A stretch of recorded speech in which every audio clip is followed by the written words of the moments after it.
Hello everyone. Today we're going to explore how you can change referral codes for affiliates in Afflr. Let's get started. First, make sure you are logged in into your Shopify store's admin dashboard. Once you're in, open the Afflr Affiliate Marketing app. Here we are on the Afflr Affiliate Marketing dashboard. What you need to do is navigate and click on the affiliate section. Once you're in this section, go ahead and select one of the affiliates. Next, click on the Customize icon under the Actions section. This will bring you to the Edit Affiliate page. If you scroll down a bit, you'll find the Referral Code section.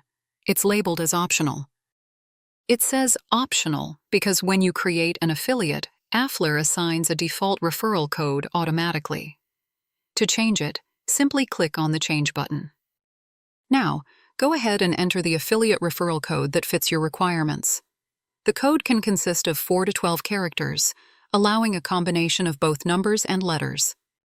Once you're satisfied with the new code, click on the Change button again. Your affiliate referral code has now been successfully updated. Hope you find this helpful. Thanks for watching.